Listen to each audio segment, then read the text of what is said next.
看见台湾的国宝老师傅，每一年的5日节，有真侪所在拢会举办龙船比赛。伫台湾有一个老师傅，到即卖要坚持用手工来做龙船。今年78岁的师傅刘清正，18号这个18岁就对着老爸来学做船，因为技术真好，这个国内外有袂少人拢请伊来做船只。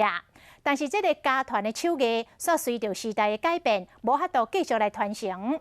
宜兰市公所因此打算要拍摄纪录片，来记录这个独有的技艺。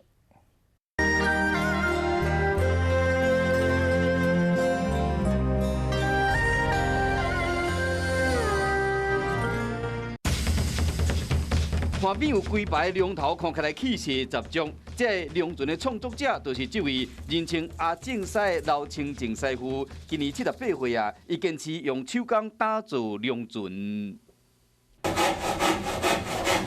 慢慢的去创作时，伊无草图，就爱真细致将脑海中的船只的结构慢慢啊打造出来。伊这个纵线吼，就是咧分这个两边。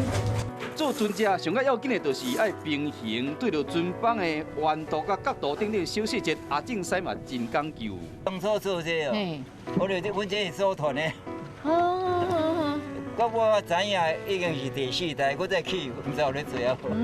因老爸早年咧做的是红头船，随着时代改变，传到阿正师时就改做龙船，这一个做就是一架子。这做了。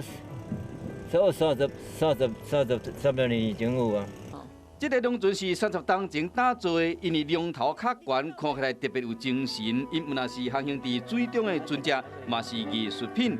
即马阿正师后生确定无要继承伊的家业，为了保存这造船的技术，宜兰市公所嘛决定要拍纪录片，透过镜头记录每一步的功夫，将这文化资产继续加传落去。